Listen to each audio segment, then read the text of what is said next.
ॐ त्र्यम्बकं यजामहे सुगन्धिं पुष्टिवर्धनम् उर्वारुकमिव बन्धनात् मृत्योर्मुक्षीयमामृतात्। ॐ त्र्यम्बकं यजामहे सुगन्धिं पुष्टिवर्धनम् उर्वारुकमिव बन्धनात् मृत्योर्मुक्षीयमामृतात्। ॐ त्र्यम्बकं यजामहे सुगन्धिं पुष्टिवर्धनम् उर्वारुकमिव बन्धनात् मृत्योर्मुक्षीयमामृतात्। ॐ ऐं ह्रीं क्लीं चामुण्डायै विच्चे। ॐ ऐं ह्रीं क्लीं चामुण्डायै विच्चे।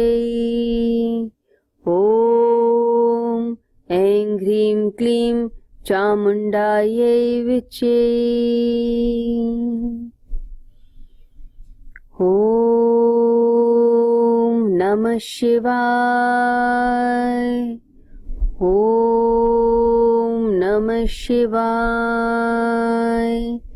कर्पूरगौरं करुणावतारं संसारसारं भुजगेन्द्रहारं सदा वसन्तं हृदयारविन्दे भवं भवानी सहितं नमामि।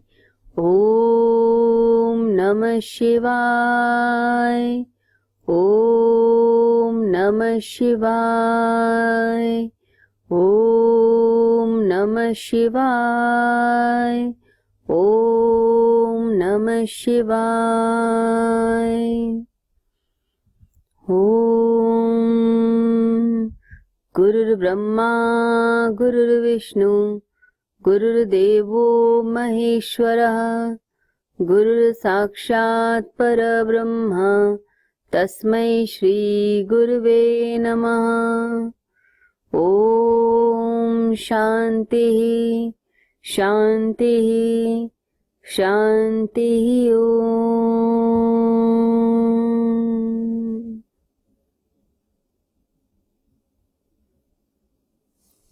दोनों हाथ जोड़कर अपने सद्गुरुदेव को प्रणाम करें।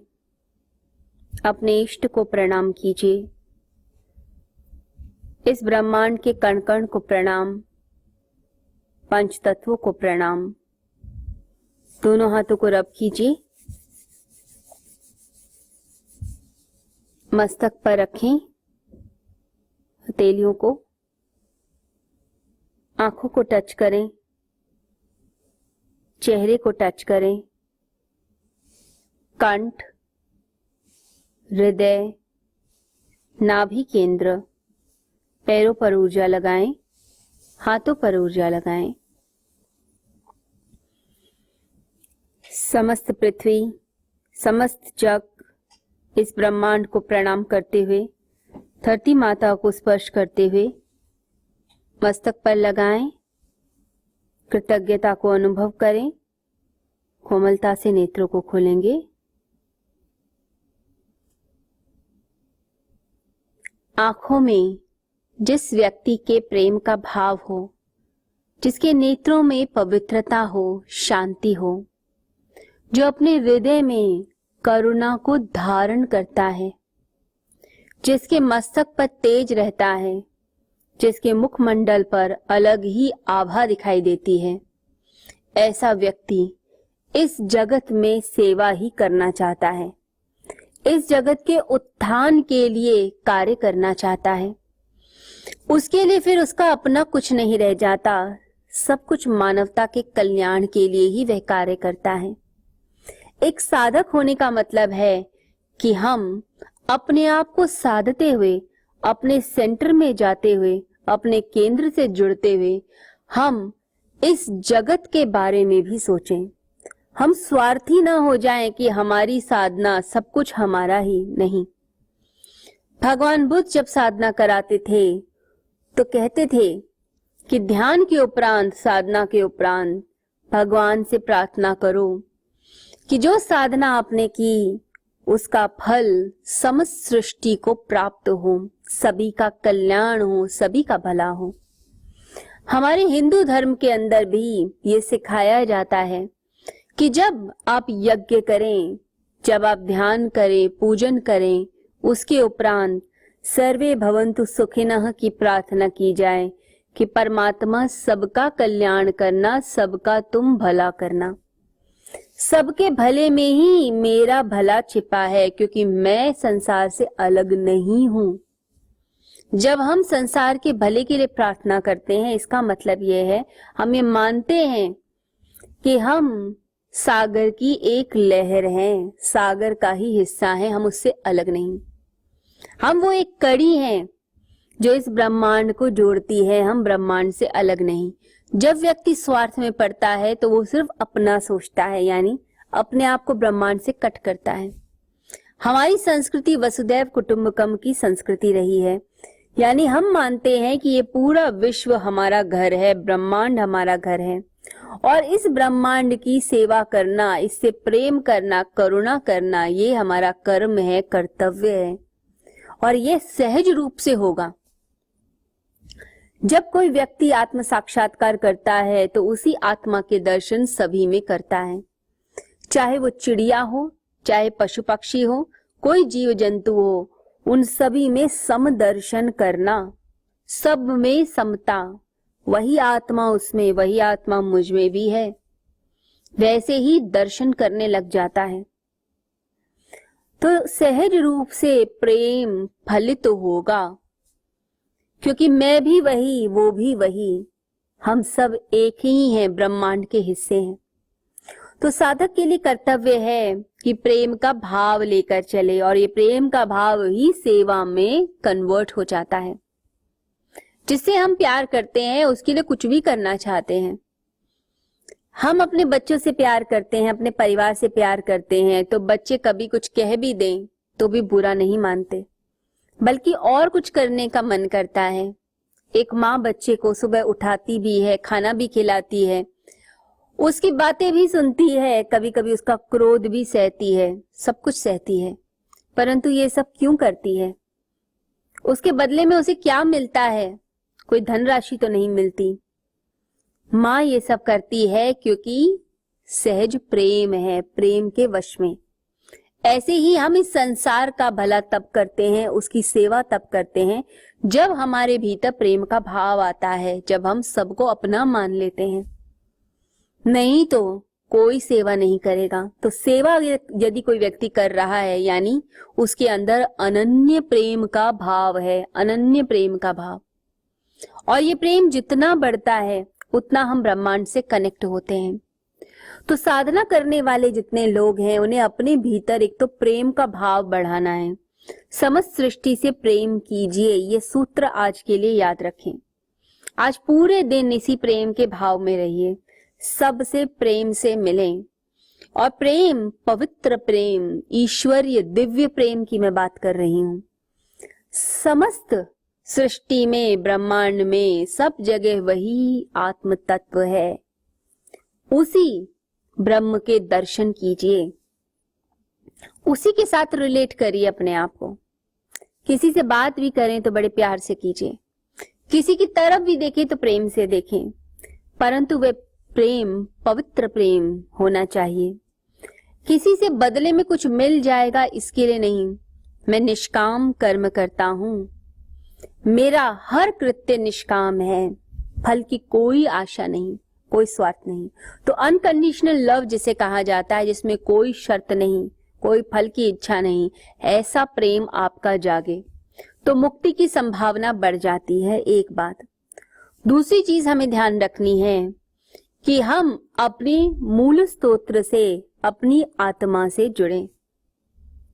एनर्जी कहां से मिलती है? गीता में भगवान श्री कृष्ण ने संसार वृक्ष के बारे में बताया है। संसार वृक्ष जिसकी जो जड़ें हैं वो ऊपर आसमान की तरफ हैं, और पत्ते नीचे हैं, तो उसके बारे में एक्सप्लेन किया गया है कि जड़ें इसलिए ऊपर हैं क्योंकि परमात्मा से वह ताकत लेता है और नीचे उसकी ब्रांचेस फैलती जाती हैं। ऐसे ही मनुष्य ताकत कहां से लेता है? मनुष्य पावर लेता है स्वयं से, यानी अपनी आत्मा से। जड़ें कहाँ है? आत्मा के अंदर, वहां से ताकत मिलती है। कुछ लोग सिर्फ शरीर के तल तक ही रुके रहते हैं, तो वहां पर कोई भी एनर्जी उनको नहीं मिलेगी। मन के तल तक रुक जाइए, बुद्धि के तल तक रुक जाइए, कोई ताकत नहीं मिलेगी, एक लिमिटेड एनर्जी है। जो ताकत है, पावर हाउस है, वो हमारा स्व है, हमारी मैं, हमारा आत्म तत्व। वहां से ताकत मिलती है, जड़ें वहां पर हैं। तो जड़ों को सींचने का प्रयास मतलब साधना करना। आप साधना करते हैं यानी अपनी जड़ों को सींच रहे हैं, अपनी ताकत बढ़ा रहे हैं। आत्मा की ताकत, आत्मा की शक्ति से ही सारे कार्य होते हैं। कहते हैं माओ से तुंग जब छोटा था तो एक दिन उसकी माँ बीमार पड़ गई। माँ को बहुत शौक था, एक छोटी सी बगिया थी उसकी, उसमें फूलों को लगाना, फूलों से बातें करना, उनमें खाद डालना और बड़े प्यार से बगिया को सींचती थी। हर समय बगिया का ध्यान रहता था उसका। लेकिन एक दिन में बीमार पड़ गई। अब जब बीमार पड़ी तो अपने बेटे से कहती है कि मुझे तो अपनी इस बगिया की बड़ी चिंता है। बेटा कहता है कि माँ आप अपना ध्यान रखो, आप आराम करो, मैं ध्यान रख लूंगा। तो माँ ने भी बड़े प्यार से कहा ठीक है तुम ध्यान रख लेना। अब 1 महीना लग गया ठीक होने में, काफी बीमार थी। अब 1 महीने तक माँ से तुम जो बड़ा प्यार करता था अपनी माँ से, उसने बगिया का पूरा ध्यान रखा। वो रोज उस बगिया में जाता, फूलों को प्यार करता, उनसे बातें करता, उनकी पत्तियों को बहुत प्यार से साफ करता, बहुत ध्यान रखता। 1 महीने बाद जब माँ आई बगिया में, सोचा मेरा बेटा सारा दिन तो बगिया में रहता है, अब तो बहुत सुंदर हो गई होगी। तो देखकर हैरान हो गई कि पूरी बगिया उजड़ चुकी थी। तो माँ ने कहा तू सारा दिन यहां रहता है, फिर इस बगिया का ये हाल। तो माँ रोने लग गया। उसने अपनी माँ से कहा माँ मैं क्या करूं, मैं रोज पत्तियां साफ करता, फूलों से बातें करता, उन्हें प्यार करता, परंतु हर रोज फूल मुरझाते चले जाते, सारे पौधे सूख गए, मैं क्या करता, मुझे तो कुछ भी समझ नहीं आया। तब उसकी माँ की आंखों में आंसू आए।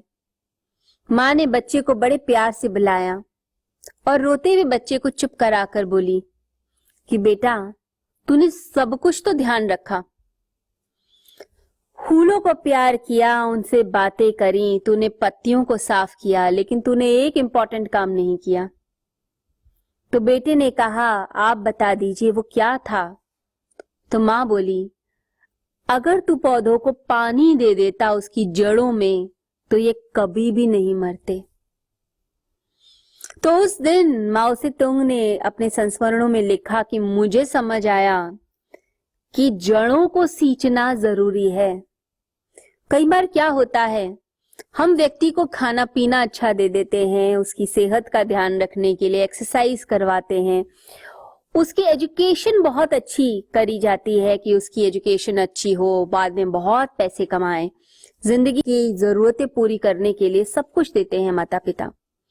परंतु जो उसकी जड़ें हैं, जहां से उसके इमोशंस आते हैं, जहां से प्रेम आता है, उसको सींचते नहीं, तो व्यक्ति एक मशीन बन जाता है जो पैसा तो कमा लेता है, जरूरतें पूरी कर लेता है, लेकिन जो उसका प्रेम है, जो भीतर जो उसकी जरूरत है, वो पूरी नहीं हो पाती। तो जड़ों को सींचना बहुत जरूरी है। तो ताकत आती है जड़ों से पौधों को। ऐसे ही ताकत आती है मनुष्य को जब वो अपनी जड़ों को यानी कि अपनी आत्मा को सींचता है। और वो सींचता है तरीके से, वो तरीका है साधना। साधना विधियां जो अलग अलग ढंग से सिखाई जाती हैं। हम या तो शरीर के तल पे रुकते हैं या मन के या बुद्धि के, परंतु आत्मा के तल तक तो पहुंचते नहीं। सिर्फ शरीर की जरूरतें पूरी कर दी जाएं, उससे कुछ नहीं होगा। व्यक्ति को गहराई से समझना होगा। कई बार एक व्यक्ति अपने मन की बात बोल नहीं पा रहा, संकेत दे रहा है, परंतु अंदर की जो बात है, उसकी पीड़ा वो नहीं व्यक्त हो पा रही कि वो कहना क्या चाहता है। तो जो व्यक्ति समझदार होगा वो उसकी उसी बात को पकड़ लेगा, और जैसे ही उसके अंदर की पीड़ा बाहर निकलेगी, उसी समय वो व्यक्ति स्वस्थ होने लगेगा। तो आप सभी के अंदर कुछ ना कुछ पीड़ाएं, कुछ ना कुछ दुख जरूर है, उसको अंदर से निकालिए। कुछ ना कुछ अटकन है, कोई ना कोई थॉट, कोई ना कोई बात अंदर फंसी हुई है, उसको निकालना शुरू कीजिए। साधना में जरूरी है कि हम अपने शरीर को प्यूरिफाई करें, माइंड को प्यूरिफाई करें और अपनी आत्मा को ताकत दें। चलेगा सब कुछ आत्मा की ताकत से, ये याद रख लीजिए, क्योंकि ना तो हमारे शरीर में इतना दम, ना मन में, ना बुद्धि में। और एज के साथ साथ शरीर ढलता है, मन कमजोर होता है, बुद्धि इतना समझ नहीं पाती, समझ भी नहीं आता ज्यादा एज होने लग जाए, बिल्कुल बच्चों जैसे हो जाते हैं। परंतु आत्मा की ताकत से व्यक्ति चलता है। बस उसी आत्मा की ताकत को हमें बढ़ाना है इस साधना सत्र में। तो शुरुआत हम करेंगे इन जड़ों को सींचने के लिए अपनी गहरी श्वास से। हमारी जड़ें कहाँ हैं?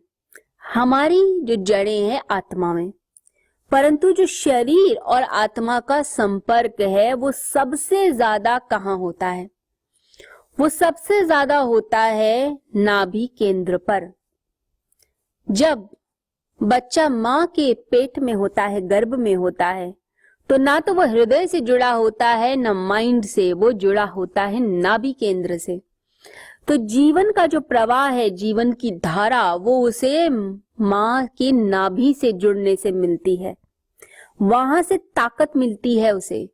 फिर धीरे धीरे शरीर बनता है, हृदय बनता है, हृदय धड़कता है, माइंड बनता है, आंखें बनती हैं। तो ताकत नाभि से मिलती है। तो हम सबकी भी जो जड़ें हैं वहां नाभि से शुरू होती हैं।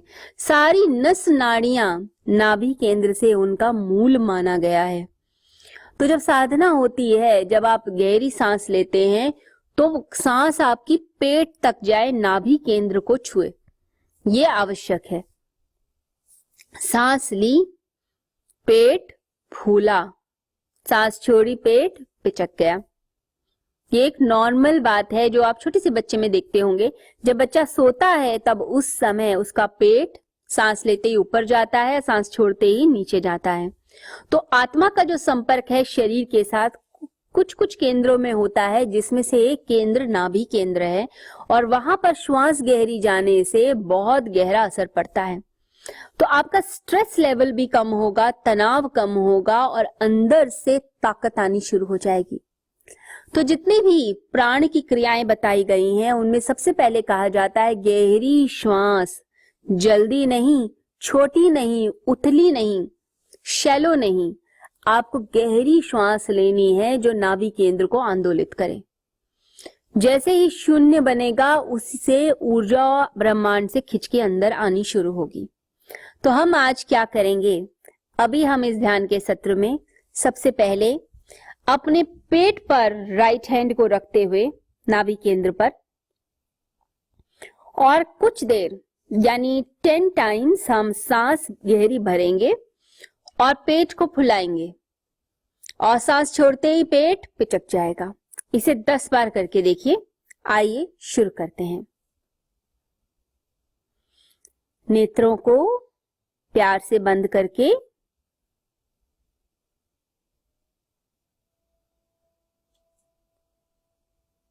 गहरी श्वास लीजिए।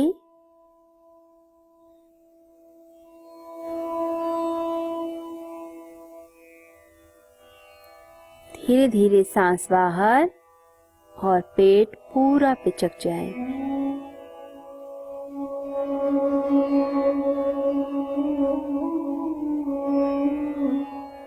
दोबारा से गहरी सांस,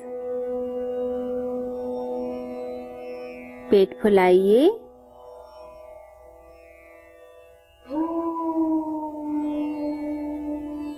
सांस छोड़ें, पेट पिचके।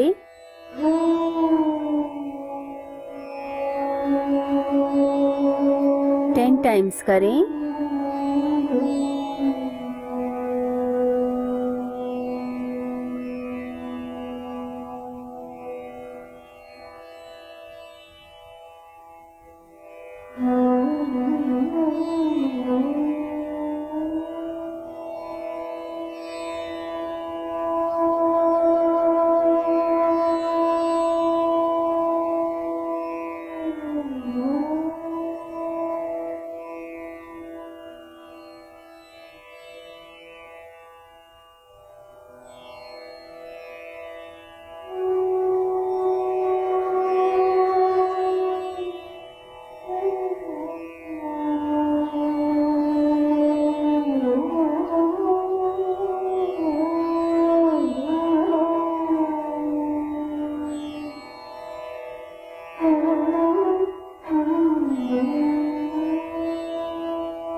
अपनी सांसों को सामान्य कीजिए।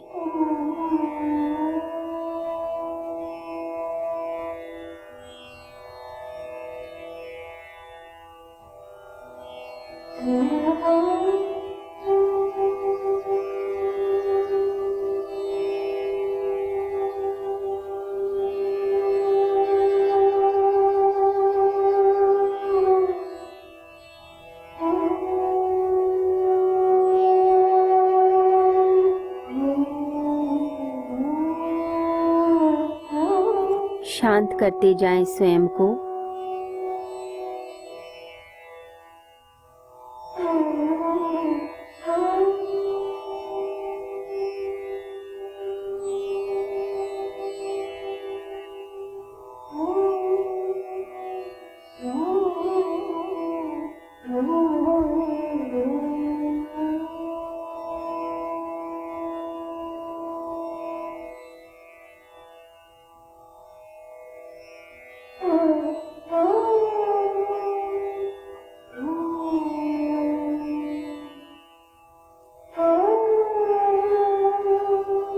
धीरे धीरे नेत्रों को खोलें।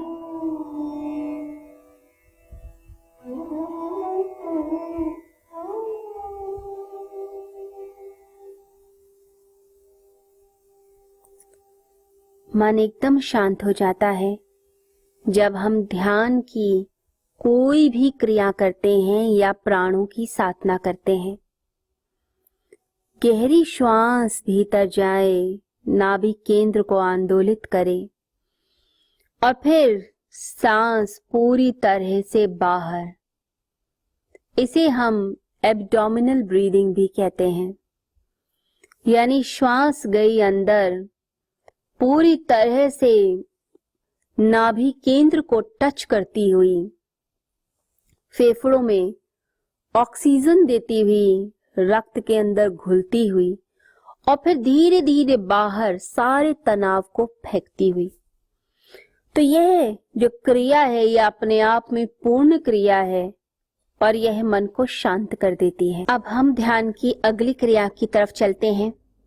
इसमें भी हमें श्वासों का ही प्रयोग करते हुए और गहरी सांस ऐसे लेनी है कि नाभि केंद्र तक असर आए। इसके लिए हम कपालभाति क्रिया करेंगे, जिसमें सांस को पहले बाहर फेंका जाएगा और नाभि केंद्र आंदोलित होगा। इसे हम 25 बार करेंगे और बिल्कुल आराम से, एक रिदम में, एक लय में करना है, जल्दी जल्दी नहीं, बिल्कुल तरीके से आप करें, एक लय के साथ। आइए शुरू करते हैं इस क्रिया को। आंखों को बंद करके सांस को बाहर फेंकना है। सांस का लेना स्वयं होगा। इसमें पेट हिलेगा आपका और नाभि केंद्र पर डायरेक्ट असर आएगा।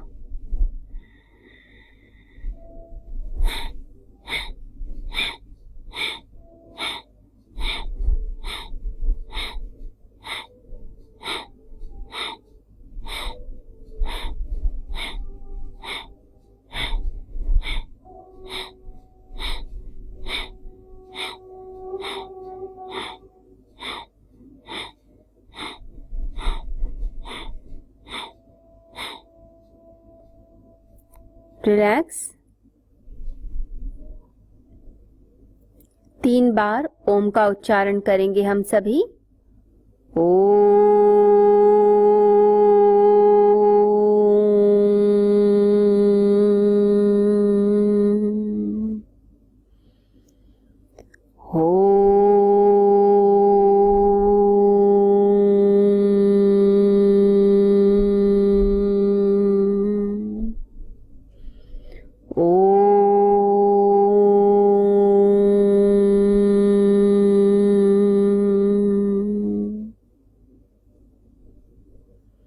आइए एक बार दोबारा से कपालभाति का अभ्यास करें।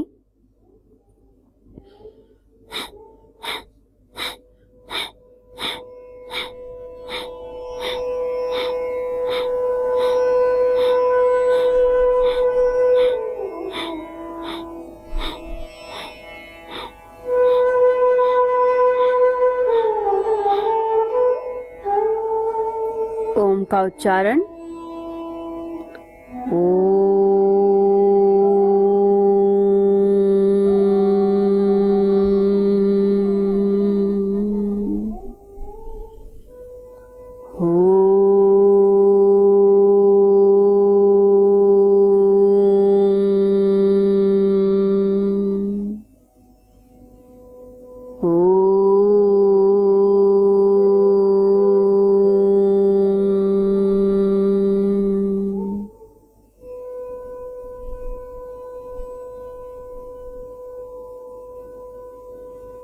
एक बार और करें। कपालभाति 25 बार।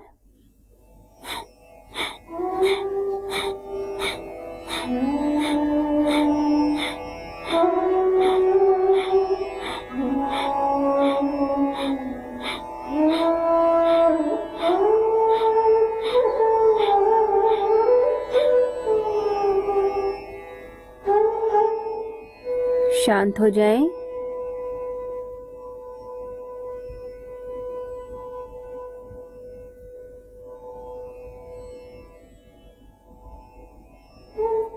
तीन बार ओम का उच्चारण करें।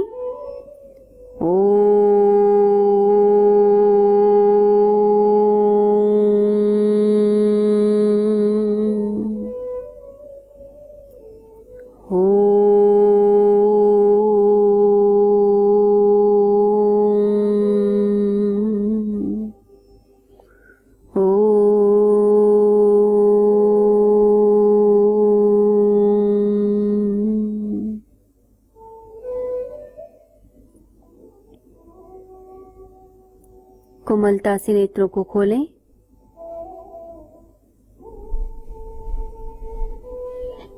कपालभाति की यह क्रिया ये मन को और शांत करती है। कपाल यानी हमारा ये फोरहेड, इस पे एक ग्लो आने लग जाता है जब कपालभाति होती है। तो जो लोग कपालभाति का अभ्यास करते चले जाते हैं, एक तो उनका वजन घटता है, पेट की चर्बी घटती है, डायबिटीज में ये बहुत उपयोगी है, और साथ ही साथ में चेहरे का जो ग्लो है वो ग्लो भी बढ़ जाता है। तो इसका अभ्यास आपने करना है, तो डेली अभ्यास की आदत बना लीजिए। तो 25 बार, तो 3 सेट 25 के वो आप सेट कर सकते हैं, और साथ ही साथ ओमकार का उच्चारण। ओम का उच्चारण जब भी हो बड़ी गहराई से आपने करना है।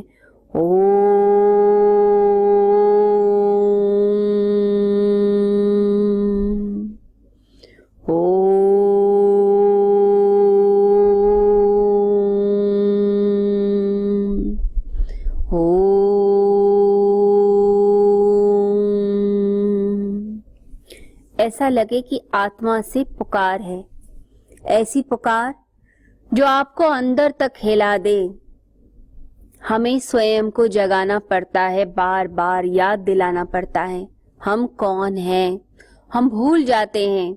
इस संसार की बेहोशी इतनी गहरी है, इतनी गहरी तंद्रा है कि हम उसमें यही भूल जाते हैं हम कौन हैं, किस लिए इस जगत में आए हैं, सब कुछ भूल जाते हैं।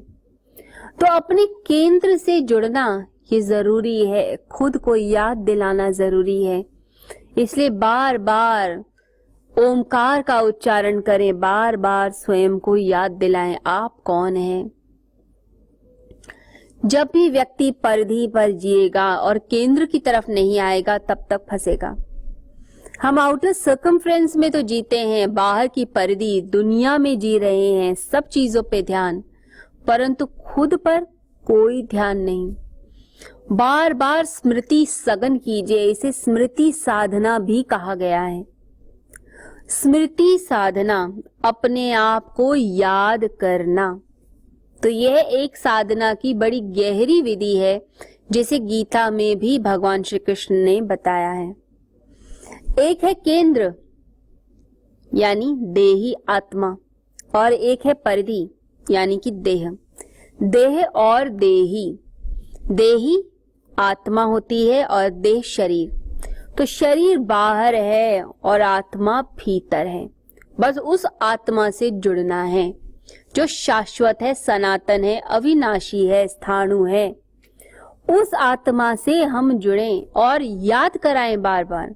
स्मृति सघन हो, इतनी सघन कि प्राणों में बार बार एक ही शब्द गूंजे, मैं ये शरीर नहीं हूं, मैं आत्म तत्व हूं।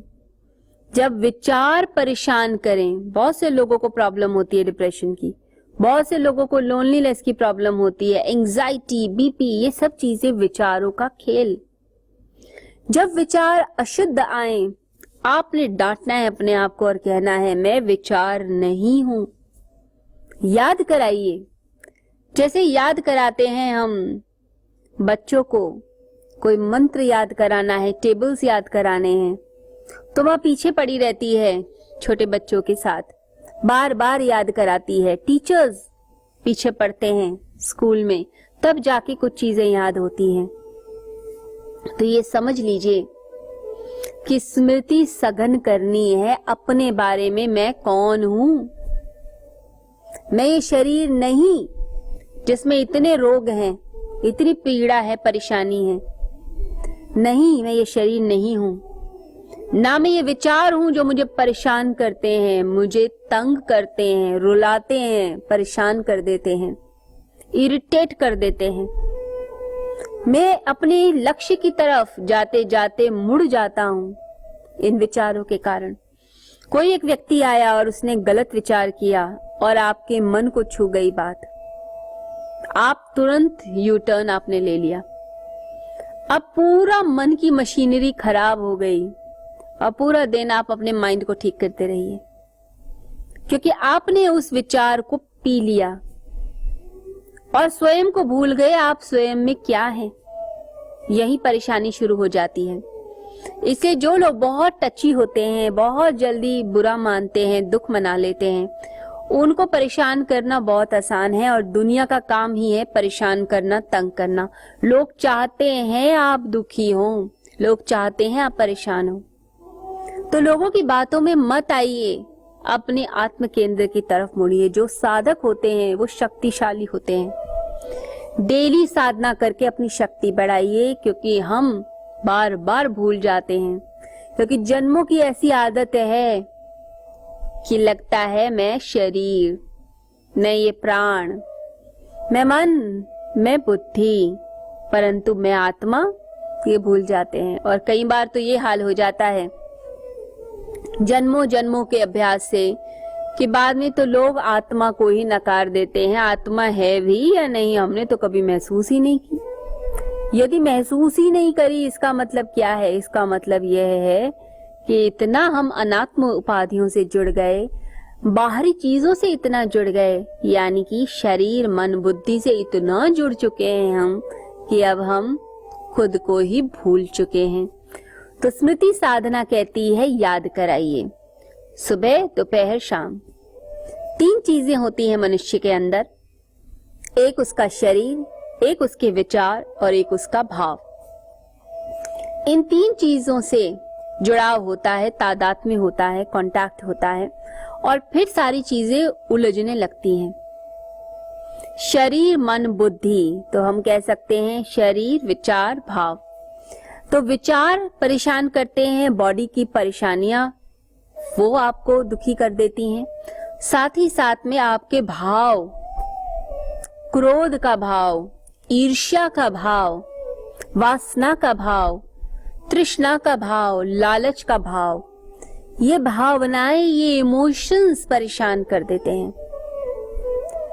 जो लोग इमोशनली डिस्टर्ब होते हैं उनके शरीर में भी प्रॉब्लम्स आती हैं। और आजकल की साइंटिफिक स्टडी कहती है कि आपकी भावनाएं अशुद्ध तो शरीर में रोग, तरह तरह की प्रॉब्लम स्टार्ट होती हैं। और ये इमोशंस आपके हार्मोन्स को खराब करेंगे, ये इमोशंस आपके शरीर को डैमेज करेंगे। पूरा न्यूरो एंडोक्राइन सिस्टम डिस्टर्ब हो जाता है। ये विचार, ये भाव, ये सब चीजें ऐसा एक कॉकटेल बना देती हैं कि मनुष्य कहीं भी टिकता नहीं। आप सोचते हैं कि मेरे साथ क्या हो रहा है, परंतु बीज तो आपने ही डाला है। जन्मों जन्मों का बीज है ये। तो कांटेक्ट मत बनाइए इनके साथ। मन में आएंगी गलत बातें, उनसे दूर हो जाइए। तो शरीर मैं नहीं, मैं ये गलत विचार नहीं, मैं ये गलत भावना भी नहीं हूं, स्टॉप कीजिए। और ज्यादातर ये अशुद्ध भावनाएं, जैसे किसी पे गुस्सा आया तो रात्रि में बहुत निकलेगा। रात में जब आप सोने जाएंगे, जैसे जैसे नींद आएगी तो जो सबसे गहरी भावना या विचार है वो सबसे पहले आएगा। और कई बार तो नींद आ भी नहीं रही होती और मन में इतने गहरे विचार, इतनी कुड़न, इतनी भावनाएं आती हैं, लगता है उस व्यक्ति का तो कल इलाज करना पड़ेगा, उसको तो सुधारना पड़ेगा। और रात में सपने भी फिर वैसे ही आने लगते हैं, हिंसा के। जिस व्यक्ति के सपने शुद्ध नहीं, वो व्यक्ति ध्यान में नहीं जा सकता। जिसके मन में रात्रि में हिंसा, वासना, तृष्णा, लालच गहराई से उपजता है, भोग की वासना उपजती है, वो ध्यान के लायक नहीं होता। उसे शुद्ध करना पड़ेगा स्वयं को। और शुद्ध करने के उपाय हैं स्मृति साधना। रोज याद दिलाइए, मैं कौन, मैं आत्म तत्व। और क्षमा मांगिए भगवान से, विसर्जन कीजिए, अपनी गलतियों के लिए क्षमा मांगिए। और जिस व्यक्ति के लिए गलत बात आ रही है उससे क्षमा मांगिए कि मैंने तुम्हारे बारे में ये गलत धारणा, ये गलत विचार, ये गलत दृष्टि डाली। क्योंकि उस व्यक्ति का बुरा नहीं हो रहा होता, उसको कुछ नहीं होगा, बुरा आपका हो जाएगा। तो विसर्जन करिए। साथ ही याद दिलाइए अपने आप को, मैं कौन। तो अपने दोनों हाथों को हृदय पर रखते हुए, अपने नेत्रों को कोमलता से बंद करते हुए अपने आप को जगाइए। आंखें बंद करके अपने हृदय को स्पर्श करते हुए, परमात्मा को याद करते हुए, आत्मा को याद करते हुए याद करें, मैं कौन हूं? मैं ये शरीर तो नहीं जो हड्डियों से बना, मांस से बना, मसल से बना, रक्त से बना। नहीं, मैं ये शरीर तो नहीं हूं। इसमें तो असंख्य पीड़ाएं हैं, असंख्य दुख हैं, इसमें तो बहुत से रोग हैं। ये तो समाप्त भी हो जाएगा, ये तो नश्वर है। मैं ये शरीर नहीं हो सकता, मैं ये शरीर बिल्कुल भी नहीं हूं।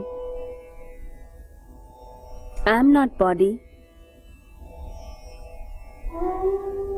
अब अपने भीतर जाकर अपने विचारों को देखिए। ना मैं ये विचार, कोई भी विचार जो मन में आता है,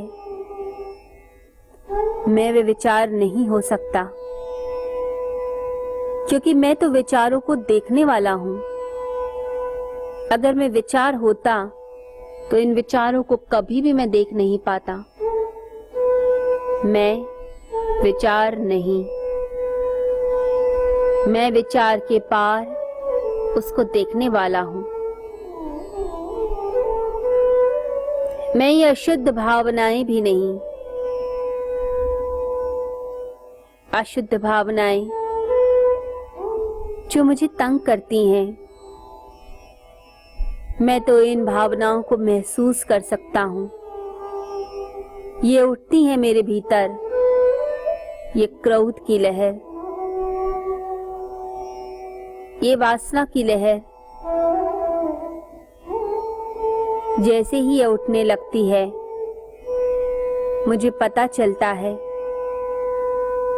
मैं ही तो इसका सहयोग करता हूं, मैं ही तो इसे मल्टीप्लाई करके बढ़ाता हूं अपने भीतर।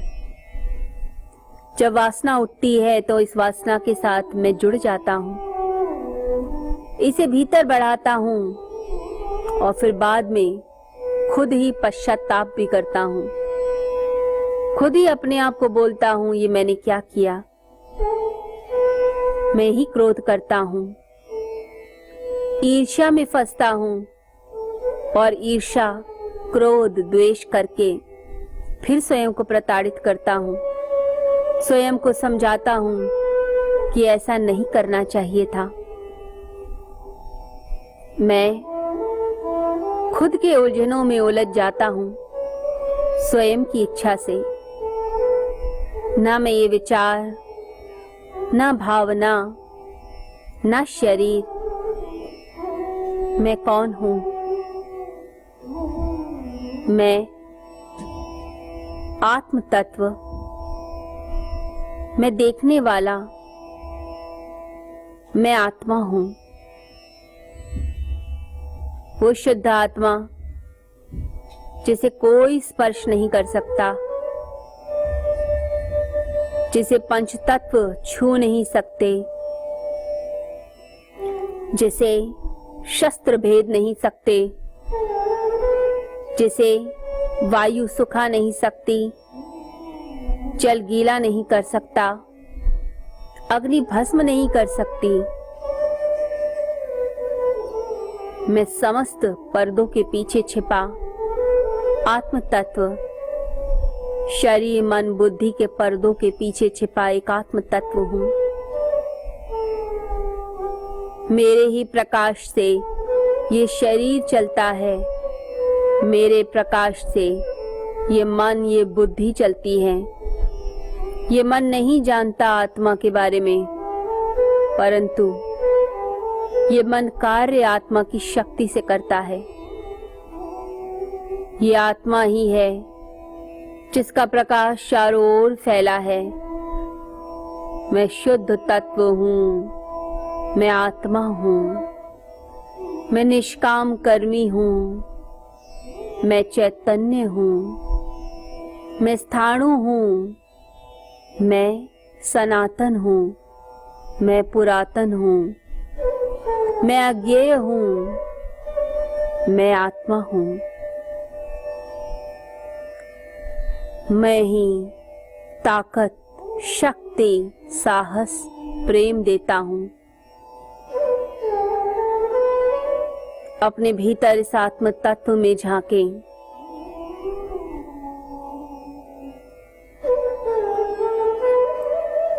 महसूस करें मन की झील एकदम शांत है, पूर्ण रूप से शांत, बड़ी ही प्यारी झील। इस मन की झील में आप अपना मुखमंडल देखना चाहते हैं, अपना चेहरा देखना चाहते हैं। आप इस झील में झुके और आपने अपने चेहरे को देखा तो देखकर हैरान होते हैं कि आप शरीर तो नहीं हैं, आप तो एक आत्मा हैं, आत्म तत्व जो शुद्ध है, बुद्ध है, अविनाशी है। आप स्वयं ब्रह्म हैं। देखिए स्वयं को, इस मन की झील में देखिए। आप परम आनंद हैं, परम सुख हैं। समस्त खुशियां, सारी हैप्पीनेस आप ही से आती हैं। जानिए स्वयं को, जानिए स्वयं की शक्ति को। मैं शक्तिवान, मैं परमेश्वर का अंश, मैं आत्मा हूँ, मैं शुद्ध आत्म तत्व।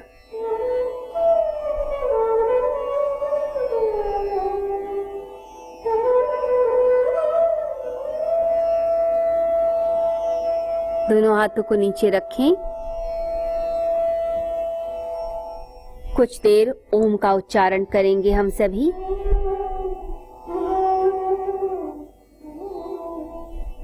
ओम।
परमात्मा को प्रणाम करें, शुद्ध चैतन्य को प्रणाम। दोनों हाथों को रब कीजिए, ऊर्जा को मस्तक पर लगाएं, आंखों पर, चेहरे पर, कंठ, हृदय, नाभि, पैरों पर, भुजाओं पर। धरती माता को स्पर्श करें, मस्तक से लगाएं। कुछ जल की बूंदें जमीन पे डाल के उसे स्पर्श करके मस्तक से लगाएं और बोलेंगे ओम शक्राय नमः। मन शांत तभी होता है जब वो आत्मा से जुड़ता है। जब भी हम शांति को बाहर संसार में खोजने जाते हैं तो शांति नहीं, अशांति की प्राप्ति होती है। ये शब्द, ये बातें, ये भावनाएं, ये विचार सारा दिन ये अशांति पैदा करते हैं। जब हम किसी व्यक्ति के संपर्क में आते हैं तो क्या होता है? उसने अपनी क्रोध की ऊर्जा आपको फेंकी और आपने उसे पी लिया। उसने अपनी लालच की, हिंसा की ऊर्जा फेंकी, आपने उस ऊर्जा को पी लिया। वो ऊर्जाएं आपको तंग करती हैं, आपके भीतर एक हैवीनेस पैदा करती हैं, लाइटनेस नहीं। एक हल्कापन चाहिए जब हमें परमात्मा से जुड़ना है, अपनी आत्मा से जुड़ना है। लाइट कीजिए स्वयं को, विचारों से मुक्त, भावनाओं से मुक्त, शरीर के बंधनों से मुक्त। मैं इन बंधनों में फंसने नहीं आया। ये बंधन मुझे बांध भी नहीं सकते। मुझे ऐसा लगता है मैं बंधा हूं। ये आवरण है और जैसे जैसे साधना बढ़ेगी आपको हैरानी होगी देखकर कि शरीर और मेरे बीच बहुत बड़ा फासला है, जैसे खाई जैसा फासला होता है। तो लगेगा ये तो इतना दूर था और मैं सोचता था ये मेरे पास है, इसने मुझे जकड़ा है। नहीं, हम ही चीजों से बंधते हैं, हम ही चीजों को पकड़ते हैं और फिर रोते हैं। ना कोई मकान आपके बिना रोता कि मेरा मालिक चला गया, ना ही आपका स्कूटर, ना आपकी कार रोती है कि मेरे मालिक ने मुझे बेच दिया या छोड़ दिया। हम रोते हैं, हम दुखी होते हैं क्योंकि हम उससे जुड़े हैं। हमने बंधन में अपने आप को समझ रखा है। हम बंधते हैं नहीं। आत्मा किसी भी चीज से बंधती नहीं। तो इसीलिए मुक्त होकर जीवन को जिए, तभी जिंदगी शुभ हो पाएगी, अच्छी हो पाएगी। तो आज के इस सत्र में हमने स्मृति साधना की। इस साधना को जो व्यक्ति डेली करता है, सुबह दोपहर शाम, हर क्षण, वो शरीर, मन और बुद्धि से, भावनाओं से मुक्त होकर वह मोक्ष की प्राप्ति कर लेता है, आनंद की प्राप्ति करता है। मैं चाहती हूँ कि आप सभी साधना करके इतने सबल हो जाएं, इतनी शक्ति आपके अंदर आ जाए कि फिर संसार की कोई भी चीज आपको तंग ना करे। आइए अब हम दोनों हाथ जोड़कर परमात्मा को याद करते हैं। 3 बार ओम बोलेंगे और परमात्मा से अपनी समस्त गलतियों के लिए क्षमा मांगेंगे।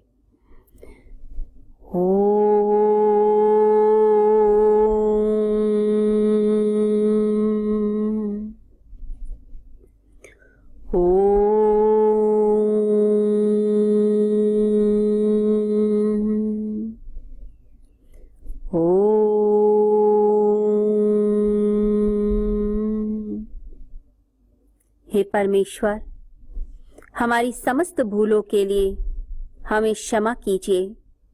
हम आपसे प्रॉमिस करते हैं कि अपनी गलतियों को, मिस्टेक्स को रिपीट नहीं करेंगे। हे ईश्वर, शक्ति देना कि धर्म की, धैर्य की, सत्य की राह पर हम चल पाएं।